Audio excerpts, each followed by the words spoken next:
Hola, ¿qué tal? ¿Cómo les va? Muy buenos días, buen domingo. Bienvenidos a un nuevo programa de Shalom Amia. Acá con mucha energía, como nos ven. Me imagino que por ahí ya acomodados en el rinconcito preferido de la casa, con el mate, con el cafecito, con el té, o los que ya desayunaron hace un rato largo, que madrugaron. Bueno, es el segundo desayuno que viene a esta hora de la mañana y ya pensando en el almuerzo, como yo estoy pensando en lo que nos va a cocinar Nelson hoy, que nos puede inspirar para la comida de este mediodía.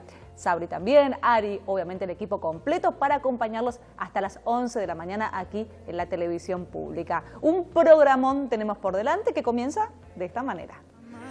Y ya les vamos a estar contando algunos detalles acerca de los artistas elegidos esta mañana. Recién estábamos escuchando parte de esta canción. No es la primera vez que los tenemos aquí en la televisión pública, pero eso en un ratito. Ahora la saludamos a Sabri. ¿Cómo estás, Sabri? Buenos días. Buen día, Brenda, buen día, amigos, ¿qué tal les va? Bueno, hoy estamos en la puerta de uno de los colegios de la red escolar judía porque tenemos la final de un concurso espectacular, muy difícil, con muchos participantes. Estamos acá, a punto de entrar a la final del concurso Pilpul. Quédense ahí y ustedes, como siempre, nos acompañan en un rato. Y ya en un ratito vamos a estar jugando con la consigna, con la pregunta de esta mañana, pero ahora los saludamos a Ari. ¿Cómo estás, Ari? Buenos días. Muchísimas gracias, Brenda. Shabú a todos. Muy buena semana, queridos amigos. Hoy vamos a aprender acerca del cuidado de un vehículo fundamental que tenemos. ¿A qué me refiero? En minutos nada más. Y momento de jugar, bien tempranito jugamos hoy, así tienen tiempo de ir dejando sus respuestas en nuestras redes sociales. Con la pregunta, viene súper fácil, de verdad, Les vamos a estar mostrando esta foto y les vamos a preguntar quién es esta persona. Es un personaje icónico de la cultura argentina de origen judío sefaradí.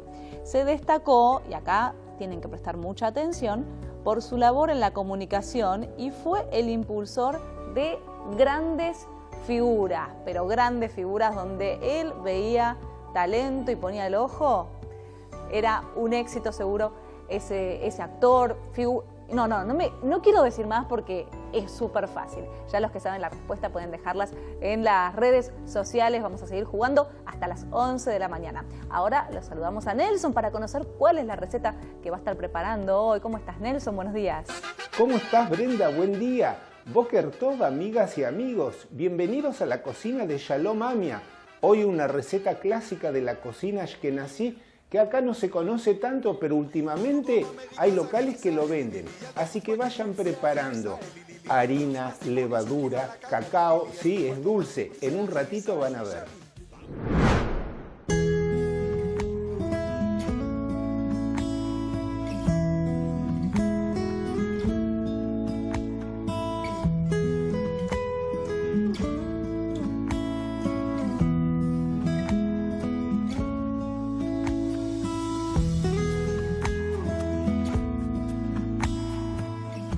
Y esta mañana en Shalom Amea tenemos el placer de que nos visite Bruno Garbari, es profesor de Historia y referente de contenidos del Museo del Holocausto de Buenos Aires. Gracias, Bruno, por estar con nosotros. ¿Cómo estás? Buen día. Gracias a ustedes, buen día.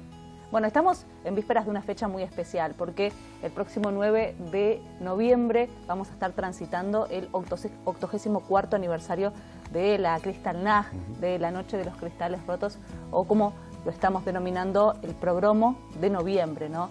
Y te queríamos preguntar específicamente, ¿qué fue el Pogromo de noviembre?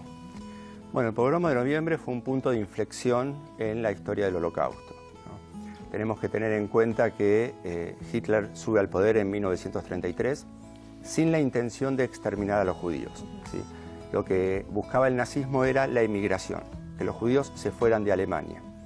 Y para ello utilizaron lo que se denominaba un antisemitismo racional, no visceral, ¿sí? Los pogromos, estos actos de violencia los hacían personas no civilizadas, ¿no? Como en Rusia, los pogromos que se generaron en Rusia, a quienes los nazis los consideraban inferiores. Alemania, como una nación civilizada, tenía que actuar con la legislación, ¿no? Un método de violencia legal con el objetivo de llevar a cabo la muerte cívica de los judíos en Alemania, acompañada de una muerte económica y de una muerte social. Esas 3 muertes derivarían en la expulsión de los judíos de Alemania, que tendrían que buscar nuevos destinos. Ahora, en un momento tuvieron que legislar quién era y quién no era judío en Alemania. Claro. ¿No? Porque ¿quién era judío? ¿Un abuelo judío se consideraban todos, o sea, 100% judíos? Si había solamente un componente de un 25% de sangre judía en ese cuerpo, ¿no? Según los criterios raciales que ellos tenían, ¿los consideraban judíos o no?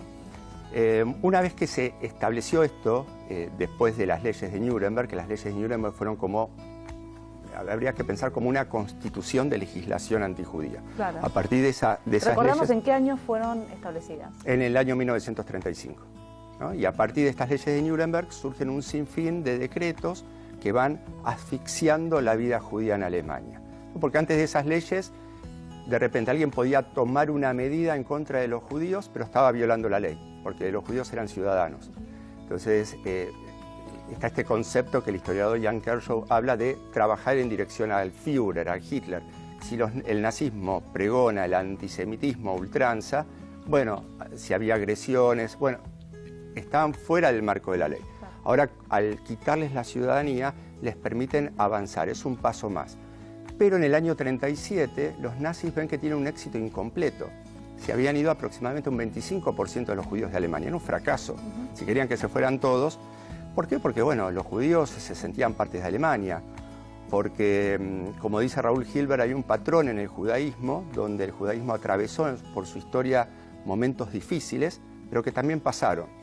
Y para muchos que combatieron en la Primera Guerra Mundial, que fueron condecorados, que eran alemanes, era un momento difícil que también iba a pasar, ¿no? Lo que desconocían los judíos, que estaban como parados en un volcán a punto de hacer erupción, ¿no? Porque jamás se cruzó en toda la historia la línea de tomar la decisión de matarlos a todos. Lo que se tomó, la decisión que se tomó después. Y estaban parados en un volcán a punto de su ebullición, ¿no? Sí. Y esto fue, podemos decir, de esta noche del 9 al 10 de noviembre del año 1938. Bien. Bueno, esto es lo que va a precipitar, ¿no? El año 38 es considerado como el año que fue un punto de inflexión, ¿no? ¿Por qué? Porque las cosas cambian. Este éxito incompleto, ¿sí? Tiene que cambiar para que se fueran los judíos de Alemania. Ahí tenemos al propio Eichmann, ¿no? Que Eichmann va a tener un rol relevante. En el año 37 envió un memorándum donde decía: acá la forma es llevar adelante un pogromo, destruir las sinagogas, destruir sus negocios, maltratarlos físicamente, llevarlos a campos de concentración. Esta idea ya estaba flotando.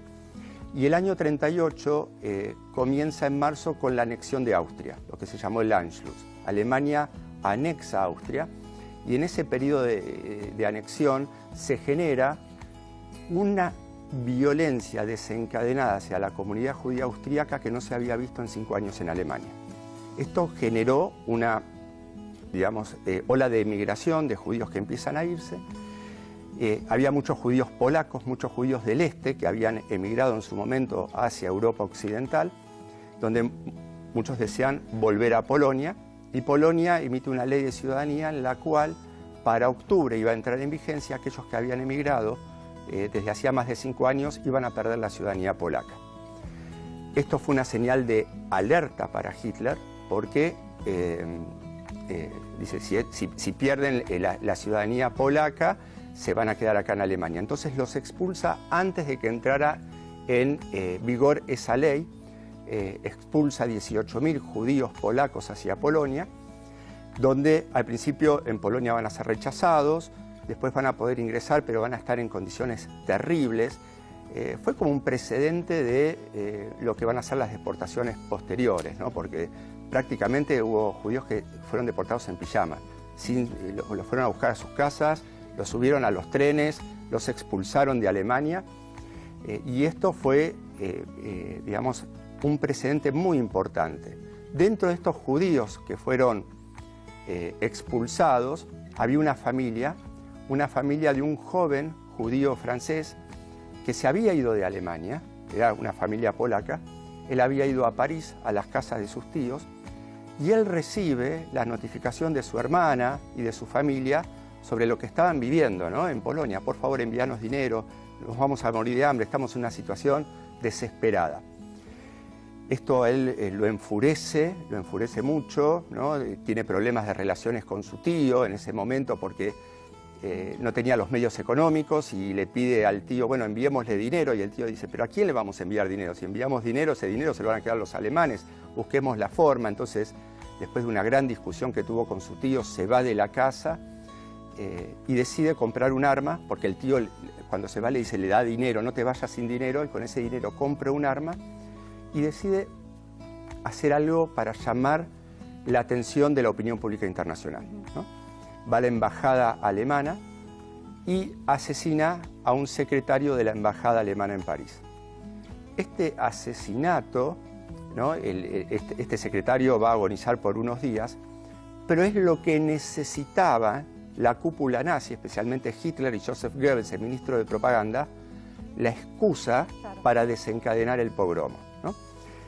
Y distorsionaron. Esto fue un acto individual de este muchacho que jamás pensó las consecuencias que iba a tener. Y para los nazis acá estaba la conspiración mundial judía, que estaba atentando contra la paz mundial, porque en el 38 hubo una conferencia en Múnich donde Francia, Gran Bretaña, Italia y Alemania sacrificaron una zona de Checoslovaquia, los Sudetes, para salvar a Europa de una guerra. Entonces, Francia y Gran Bretaña, que están en una política de apaciguamiento, ¿no?, lo que decían los nazis es, esto está hecho por el judaísmo internacional para romper la política de apaciguamiento y llevar a Europa a una guerra, ¿no? La excusa perfecta que tuvieron.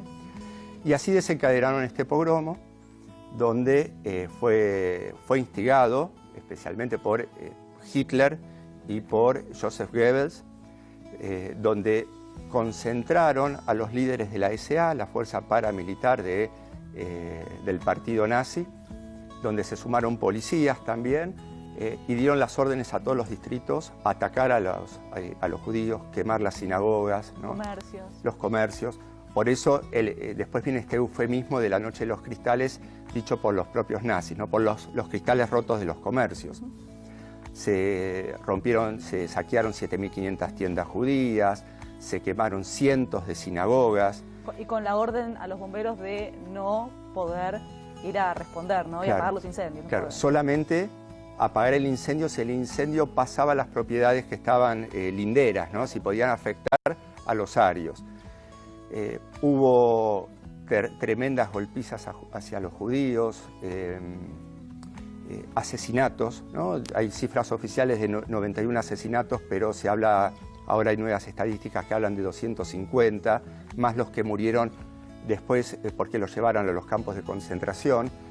Y ahora sí, por primera vez llevan a los judíos masivamente a los campos de concentración, 30.000 judíos. Y buscaron bien que fueran judíos que tuvieran recursos económicos. ¿Por qué? Porque había todo un proceso de arianización de las propiedades judías. ¿Qué significa esto? Ellos hacían todo de forma legal, ¿no? Los judíos cedían sus propiedades a los arios, pero un valor que no era el valor de mercado, era un valor simbólico, ¿no? Pero ellos mostraban que hacían las cosas de manera legal. Entonces los judíos que fueron a los campos de concentración, la mayoría pudo salir. ¿Por qué? Porque entregó sus propiedades, sus negocios, se las entregaron a los alemanes y con la excusa de que pudieran salir de Alemania. Si ellos entregaban sus propiedades y salían de Alemania, fueron saliendo de los campos de concentración. Pero muchos murieron, ¿no?, por las malas condiciones y los malos tratos que tuvieron en esos campos. El pogromo lo que llevó después es una discusión dentro de la cúpula nazi, ¿no?, donde estaba Hermann Göring, por ejemplo, a cargo del plan económico cuatrienal, donde vio que esto trajo serios problemas para Alemania. Por ejemplo, se cayeron contratos económicos internacionales, los daños que los iba a pagar, si lo pagaban las aseguradoras alemanas se iban a fundir. Entonces, lo que hicieron fueron muy pragmáticos ellos, ¿no? Los judíos se tuvieron que hacer cargo de todos los daños y pagarlos.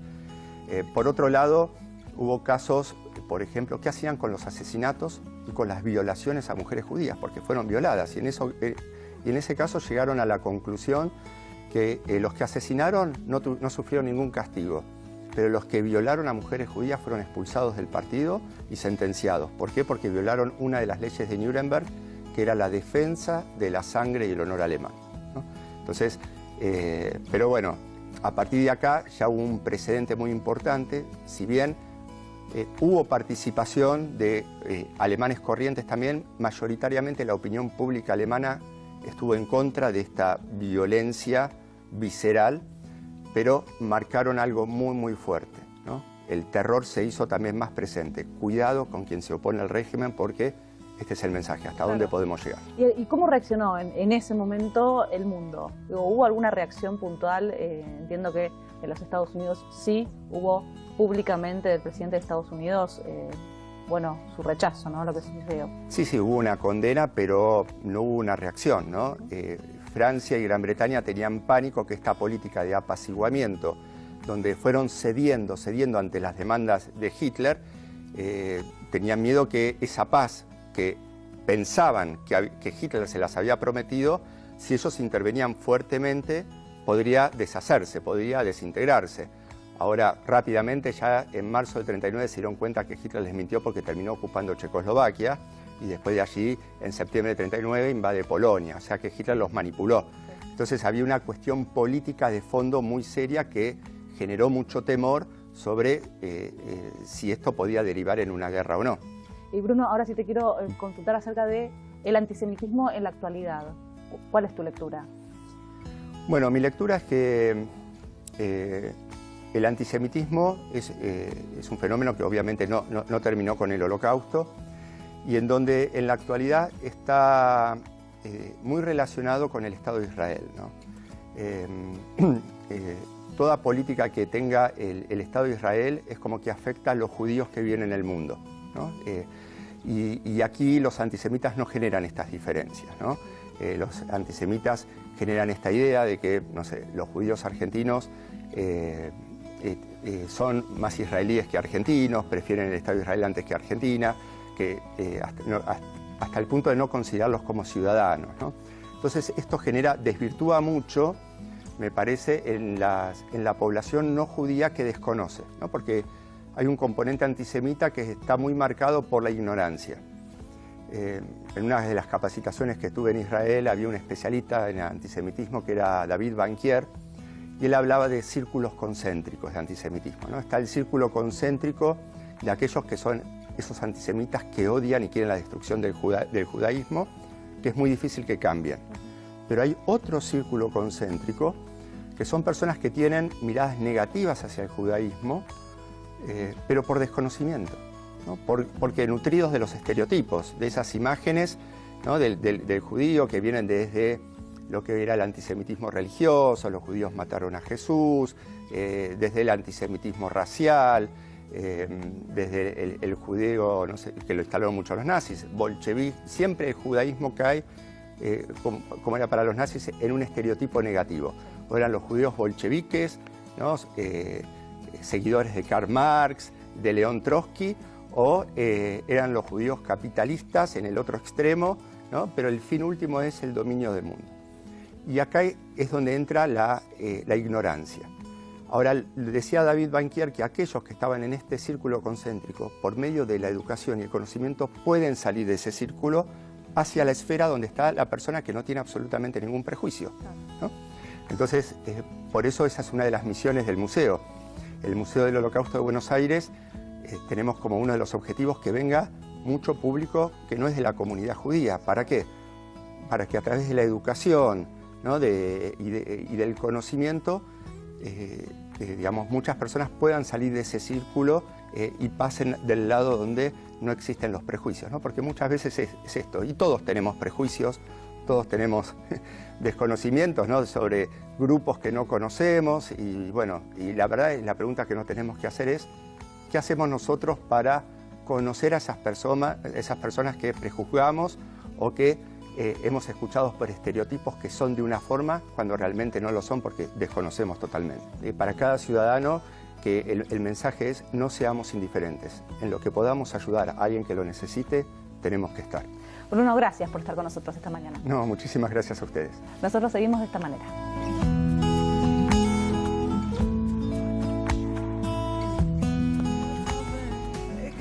Y muchos de ustedes ya nos están escribiendo, bueno, sí, además de la respuesta a la pregunta por esta canción, una canción hermosísima, y es de un grupo, un proyecto que ya han estado en otras oportunidades aquí en la televisión pública. Se llama Dar Nuestra Parte y está conformado por grandes artistas muy populares en Israel, como por ejemplo Elian Golan, Rami Kleinstein y Shlomi Shabbat, que ellos se reúnen periódicamente para ir dándole luz a este tipo de melodías. Los que tengan ganas de volver a escucharla y sobre todo de disfrutar de las letras de esta canción pueden hacerlo cuando termine el programa de hoy. Van a encontrar un link en nuestras redes sociales.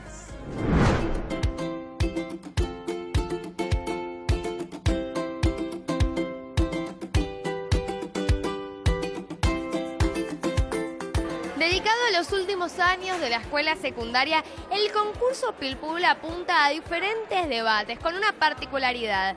Para basarse en sus argumentos, los chicos tienen que agarrar diferentes fragmentos, diferentes fuentes judías que los lleven hacia la victoria, hacia el mejor argumento para este debate. Más de 100 participantes, alumnos de todas partes del país y de diferentes partes de Latinoamérica. Esta es la final del concurso Pilpul. ¿Nos acompañan?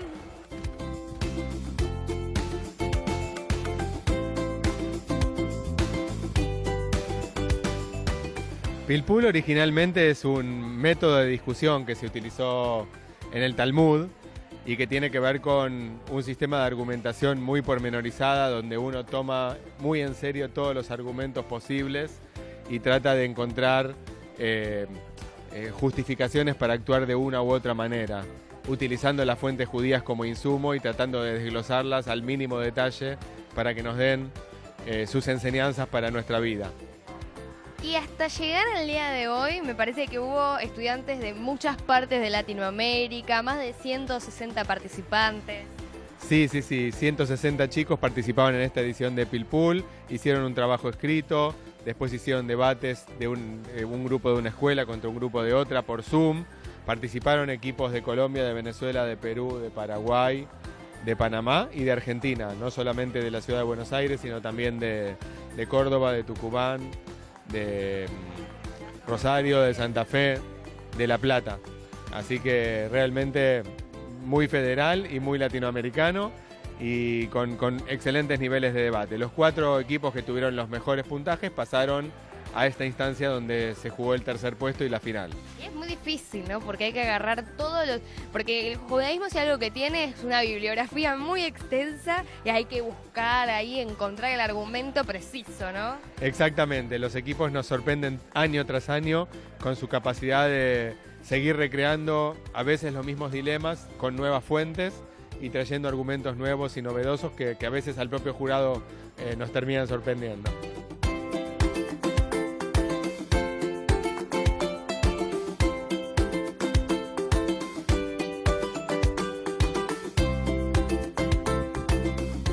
Bueno, Sofía es finalista, estamos esperando en este momento por los resultados. Este es el momento del intervalo, ¿no? Por así decirlo, a esperar el resultado. ¿Estás nerviosa? Muy nerviosa. No, es que trabajamos tanto todo el año y como que todo se resume a este momento y es muy fuerte. Decime, Sofi, ¿cómo fue ese momento de preparación? Momentos estresantes porque pensamos, no, pero si digo esto también puedo decir otra cosa. Y también nos preparamos practicando con el equipo que competía por el primer y segundo puesto. Y ahí, por ejemplo, ellos hacían algo que a nosotros nos perjudicaba, entonces teníamos que darle la vuelta a todo el tiempo y eso fue como muy... Encima tienen que hacerlo ahí en el momento, o sea, no tienen tiempo para prepararse, pero no mucho tiempo como para pensar cómo le respondes al otro, porque es en el momento. Claro, porque también, por ejemplo, tenés que sabes que tenés que corregir lo que dijo el otro con todas las cosas, pero también no tenés el tiempo y además también querés decir las fuentes, porque es lo que más puntos suma para que todo esté como tiene que estar y es difícil. Bueno, gracias, Sofi, toda la merd. Muchísimas gracias.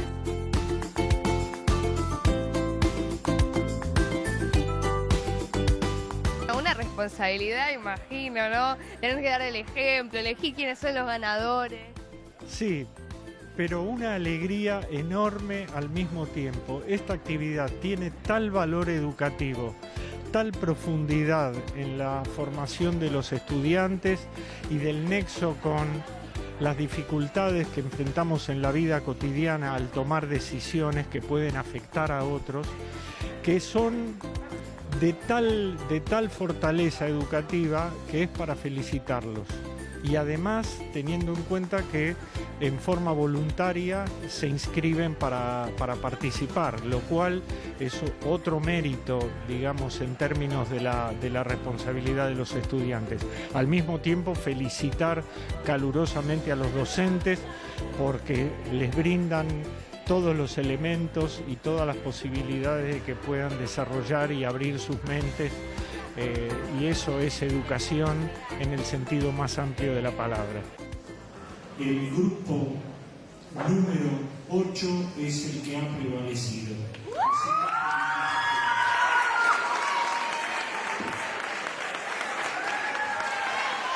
Bueno, con nosotros, en exclusiva en esta mañana de Shalom Amia, los ganadores, chicos, los felicito.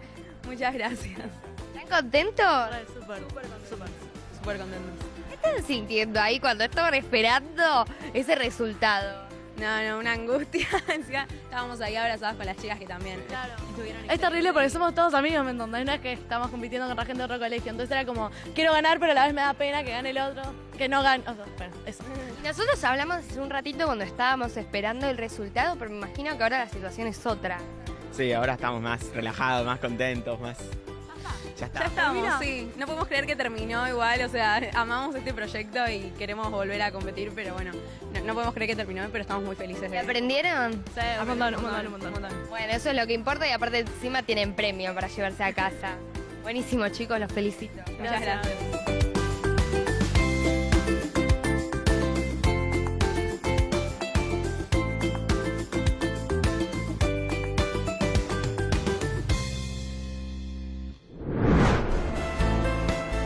Y hoy la verdad que me parece que no hace falta una segunda pista porque vienen todos muy pero muy encaminados, pero lo vamos a dar para los que quizás alguno está perdido. Tiene que ver con esta imagen, con esta fotografía y les estamos preguntando quién es esta persona. Bueno, agregamos algo más de ayuda. Si bien sus comienzos fueron en la radio, su paso por la televisión fue tan icónico que se ganó el apodo de el zar de la televisión. Ya está, ¿no? No más ayudas por hoy, así que dejen su respuesta en nuestras redes sociales. Aprovechamos además para, bueno, agradecerles a todos los mensajes que nos están dejando en estos últimos días. La verdad que con muchísimo amor, con mucho cariño, con mucho respeto. Mensajes que tienen que ver con las notas, con las entrevistas, con las canciones también, obviamente con las recetas de Nelson, como por ejemplo el de Leonor Wildorf, que dice: buen día, Shalom Amia, los miro todos los domingos desde Caseros, provincia de Buenos Aires. Un saludo a Brenda y a todo el equipo. Muchas gracias, Leonor, un beso grande para vos. Tierra Argentina escribió y dice: Boker Tov, estimados, qué alegría de estar una vez más con el mate listo frente a la tele, esperando que comience Shalom Amia. Desde San Francisco, Córdoba, los miramos siempre. Bueno, un beso enorme para Córdoba. Bárbara Nazarena Roldán dice: desde Junín, Buenos Aires, como todos los domingos. Y Beltre 1170 dice: soy de Santa Clara del Mar, los miro siempre y los adoro, me encanta aprender. Los platos de Nelson son deliciosos. Gracias por enseñarme tanto y compartir con mucho cariño. Bueno, hablando de Nelson, a ver, Nelson, ¿qué estás haciendo? Acá estoy estirando la masa para la receta dulce que voy a preparar después del corte. Cientos de miles de mujeres amasando en más de 1.600 ciudades del mundo. Y vos, en el Shavos Project Argentina, en el Gran Amasado de Jalá. El próximo jueves 10 de noviembre a las 18 horas, Avenida del Libertador y Austria. Asegura tu lugar. Recibí tu kit. Shavos Project Argentina. Inscribite ya en amasado.eventbrite.com.ar. Seguimos avanzando con más aquí en esta mañana en la televisión pública. Muchos nos preguntan, bueno, ¿cómo hago? Yo también me quiero ver en las fotos entre los fans de Shalom Amia. Ustedes ven en las redes sociales que ponemos fotos de cada uno de ustedes. Pero bueno, tienen que mandarnos esas fotos, las pueden compartir con nosotros en nuestro WhatsApp. Y así, domingo tras domingo, bueno, no solamente pueden encontrarse ustedes, sino que nosotros nos seguimos conociendo. En un ratito volvemos a la casa de Nelson para ya ver bien el desarrollo de la receta que nos presentaba hoy. Ahora los invitamos a que disfruten y que no se pierdan la sección de Mi Buenos Aires Judío, porque esta mañana vamos a estar recorriendo una zona puntual de la ciudad de Buenos Aires. Nos vamos a ir a la zona de Recoleta para conocer todos los detalles acerca de la Plaza Rabin. La historia de la comunidad judía en nuestro país es vasta y maravillosa. Sus huellas habitan en cada rincón, en ciudades, pueblos y calles. Hoy, Mi Buenos Aires Judío llega al barrio de Retiro para conocer la plazoleta Yitzhak Rabin. Está situada en la avenida 9 de Julio entre Arroyo y Juncal, muy cerca del predio que ocupaba la Embajada de Israel hasta el atentado terrorista de 1992. Fue inaugurada en el año 2006 en homenaje al ex premier y Premio Nobel de la Paz. Yitzhak Rabin ocupó el cargo de primer ministro de Israel durante los periodos de 1974, 1977 y luego entre 1992 y 1995. Durante sus mandatos, Rabin hizo hincapié en la mejora de la economía y la solución de los problemas sociales. Además, logró el primer acuerdo provisional de paz con Egipto y logró firmar el Tratado de Paz entre Israel y Jordania. Por estas acciones, recibió el Premio Nobel de la Paz junto a Shimon Peres y Yasser Arafat, por su aporte para poner fin al conflicto en Medio Oriente. El 4 de noviembre de 1995, Rabin encabezó un acto multitudinario por la paz bajo el lema «Sí a la paz, no a la violencia». Luego de un sentido discurso y tras entonar las estrofas de Shir LaShalom, Canción para la Paz, y mientras se retiraba del acto, Yitzhak Rabin fue asesinado por un ciudadano de la extrema derecha. Tenía 73 años. El día de su muerte fue sepultado ante una nación estremecida y doliente en un funeral oficial en el Monte Herzl de Jerusalén, al que asistieron líderes de todo el mundo.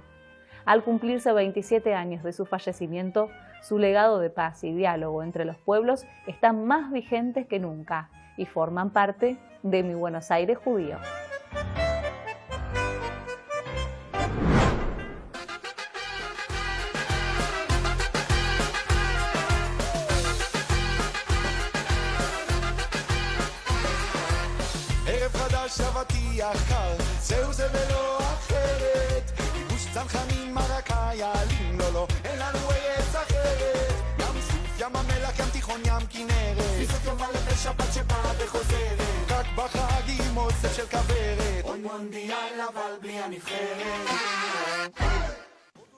Hoy quiero compartir con ustedes la receta de los rogalaj, tan típicos de la cocina judía ashkenazí que en Estados Unidos, en Israel, son muy difundidos y acá recién ahora están llegando. Hay locales de comida kasher que los están vendiendo, son deliciosos, son como unas facturitas pequeñas, muy fáciles de preparar en la casa de uno.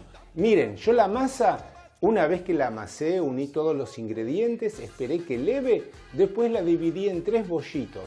Podemos formar discos como dice la receta, pero yo acá la estiré en rectángulos y ahora voy a preparar el relleno. Una vez que tenemos los 2 rectángulos, tenemos posibilidades de untar todo con manteca blanda o con margarina, espolvorear con azúcar, canela, cacao y enrollar. Pero voy a hacer una versión más rioplatense. Acá tengo dulce de leche común, le voy a agregar cacao amargo, lo voy a mezclar muy bien, despacito porque es volátil, ¿sí? Hasta que logro una pasta unida. Una vez que tengo ya el dulce de leche mezclado con el cacao amargo, lo voy a distribuir acá sobre estos 2 rectángulos de masa. Con una espátula lo voy a desparramar bien por todas partes, que llegue bien al borde.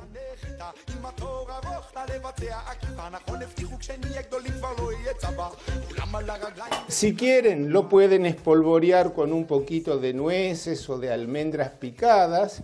Es opcional.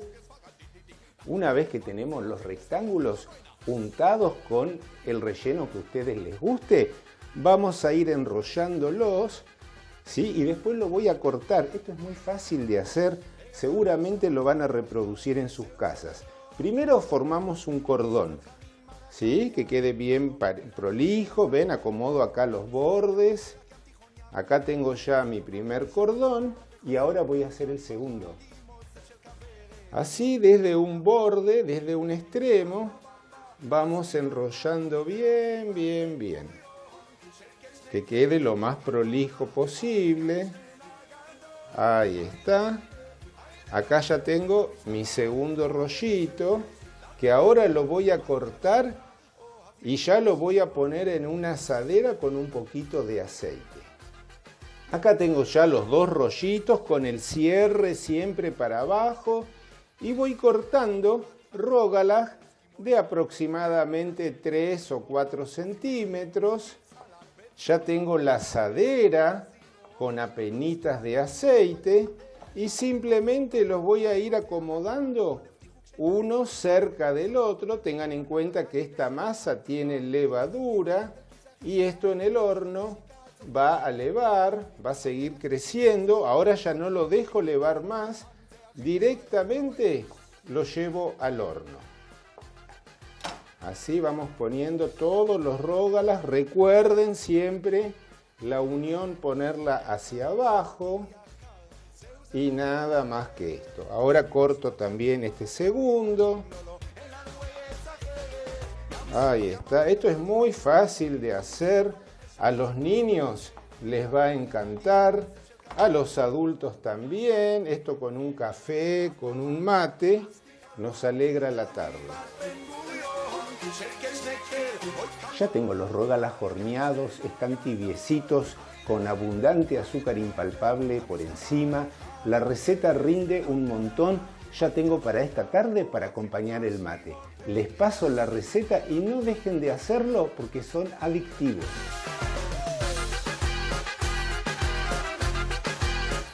Para preparar estos tradicionales y riquísimos rógalas, vamos a utilizar para la masa 600 gramos de harina que la vamos a tamizar previamente. La vamos a mezclar con 30 gramos de levadura, 100 gramos de azúcar, 50 gramos de margarina, de manteca o de aceite, un huevo, un chorrito de vainilla y unimos todo con un poquito de agua. Amasamos bien, después lo tapamos, dejamos que leve y lo dividimos en 3 o en 2 bollitos que también vamos a dejar que leven. Ahora, para el relleno tenemos dos opciones: o untar los rectángulos o los discos con 80 gramos de margarina o de manteca a temperatura ambiente, lo espolvoreamos con 120 gramos de azúcar y también espolvoreamos con 3 cucharadas de canela y una cucharada sopera de cacao amargo. La versión que yo hice, la versión rioplatense, simplemente 200 gramos de dulce de leche común mezclado con 2 cucharadas de cacao amargo. Si no, pueden hacerlo con cualquier dulce que les guste, con membrillo, con batata, con dulce de frutilla, con la pasta que venden ya de chocolate y avellanas. No dejen de hacerlo, que esto es un manjar.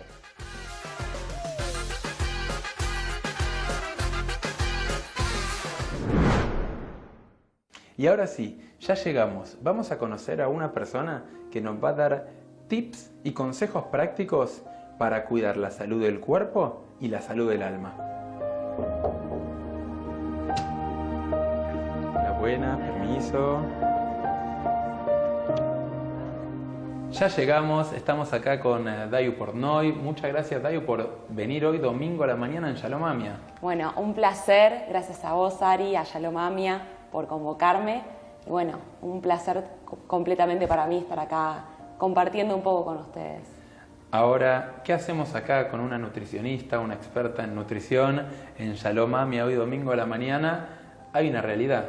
El cuerpo es un vehículo para el alma, para que cumpla su misión, y qué mejor que hablar con una profesional acerca de cómo cuidar ese vehículo que Dios nos dio para cumplir una misión. ¿Cómo hacemos? Queremos empezar a cuidar la salud. ¿Cómo hacemos? Exactamente, como vos decís, es tan importante, el cuerpo cumple tantas funciones y dentro de muchos factores que van a influir en cuidar la salud de nuestro cuerpo, la alimentación es un pilar obviamente fundamental, y a través de los alimentos podemos aportarle a nuestro cuerpo un montón de beneficios. Entonces es muy importante tratar de darle esta importancia que merece de poder llevar una alimentación saludable. A mí siempre me gusta recomendar basar la alimentación en alimentos reales, en alimentos sin etiquetas, que es como lo más sencillo, que por ahí uno tal vez se complica demasiado, ¿dónde voy a comer algo saludable?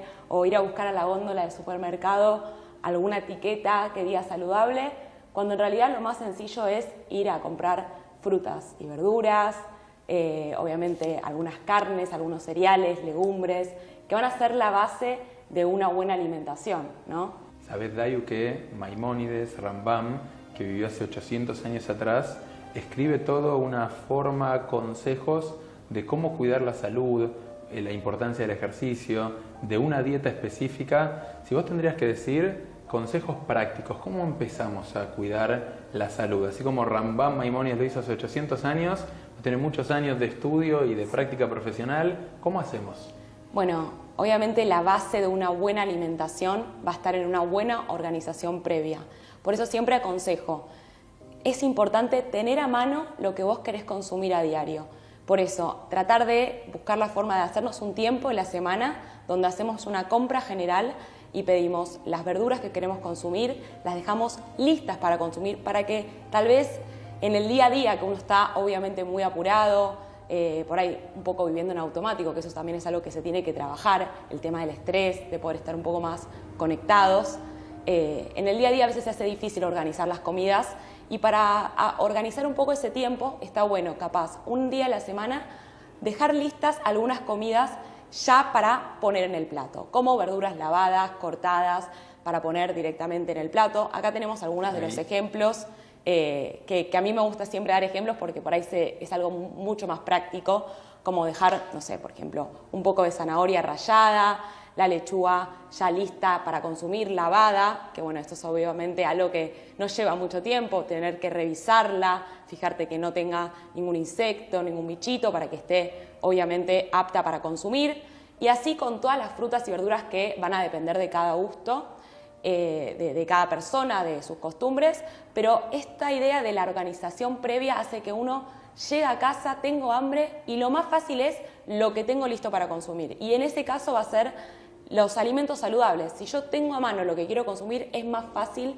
que tener que por ahí después decir a último momento, bueno, pido delivery, o por ahí terminamos consumiendo un paquete de algo, de galletitas, que tal vez no es la mejor opción para nuestro cuerpo. Es interesante también lo que decís, porque el orden es fundamental. De hecho, en el judaísmo hay rezos que hay que hacer a la mañana, la tarde, noche, diferentes prácticas que lo que permiten es un orden para aprovechar al máximo la vida. Y vos estás hablando de, a nivel alimentación, también hace falta tener un orden y una planificación y no ir improvisando sobre la marcha. Exactamente. Si empezamos ordenados, es como el primer paso. Una vez que nos ordenamos, nos organizamos la semana, ya es un poco más fácil poder mantener estos hábitos saludables en el tiempo. ¿Alimentos que no deberían faltar en una dieta balanceada? En una dieta balanceada, sobre todo los vegetales tienen que ser la base de una buena alimentación. Después es importante consumir una buena fuente de proteínas, que podemos encontrarlas en carnes, pollo, huevo, pescado. También en quienes son vegetarianos o veganos pueden encontrar proteínas en legumbres o algunos pseudo cereales como la quinoa. En el caso de las legumbres podrían ser algunos garbanzos, lentejas, pero van a aportarnos justamente las estructuras para formar tejidos, reparar todo lo que tiene que ver con la piel, la uña, el pelo, masa muscular, que es muy importante para tener energía, para tener fuerza. Entonces es muy importante también que las proteínas sean fundamentales, una buena fuente de grasa que podemos encontrar en aceites como por ejemplo el aceite de oliva, que es una gran fuente de grasa, o la palta, también en la yema del huevo, que es una buena fuente de grasa. Y después, obviamente, algún cereal o pseudo cereal, como decía antes, que puede ser un arroz integral o una quinoa, también algunas legumbres, también está bueno incorporar en el plato. De esta manera logramos tener una alimentación basada, como siempre digo, en alimentos reales, sin etiqueta. Y de esa forma es una dieta kasher para el cuerpo y para el alma también. Sin duda, sin duda. Sentirse bien es fundamental, estar con energía es fundamental para poder dar lo mejor de vos en todos los aspectos de la vida. Dayu, muchísimas gracias por estar hoy domingo con nosotros en Shalom Amia. Un placer, Ari, gracias Shalom Amia, y bueno, para lo que necesiten siempre pueden contar conmigo. Y esta mañana vamos a estar viajando a Uruguay, específicamente a Montevideo. Recuerdan, ¿no?, que hace un ratito estábamos dialogando con Bruno Garbari, que es referente de contenidos del Museo de la Shoah de la Ciudad de Buenos Aires. En este caso, les proponemos ir a conocer el Museo de la Shoah, pero de Montevideo.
Y ya estamos llegando al final del programa de hoy, pero ahora, antes de despedirnos, tenemos que conocer la respuesta correcta a la pregunta con la que estamos jugando desde tempranito. Y es Alejandro Romay, el zar de la televisión, claro. Nació en la provincia de Tucumán en el año 1927 bajo el nombre de Alejandro Argentino Saúl. Su familia era oriunda de Esmirna, de Turquía, y en su casa se practicaba la tradición judía sefaradí. Fue el productor televisivo por excelencia de la época dorada del espectáculo argentino, inaugurando ciclos televisivos históricos con figuras como Mirta Legrand, Silvio Soldán, Luisa Culioc, Alberto Migré y Susana Jiménez, entre otros. Orgulloso de sus orígenes, Romay era un apasionado de la historia de Sefarad. En una nota radial que dio su hijo Omar, se supo que en el año 1991 Alejandro Romay fue condecorado por los reyes de España por su labor en la difusión de la cultura judeo-española en nuestro país, en Argentina. Una de sus últimas acciones fue recuperar un teatro español que está situado en la calle La Alhambra en honor y en recuerdo a sus antepasados. Y muchos de ustedes, claro, pudieron jugar y acertaron, de hecho, con la pregunta de esta mañana. Ahora sí, momento de despedirnos. Nos encontramos obviamente el domingo que viene a las 10 de la mañana. Como siempre, los invitamos a que se queden aquí en la televisión pública. Muchísimas gracias por acompañarnos y que tengan una excelente semana. Aleluya, aleluya, aleluya.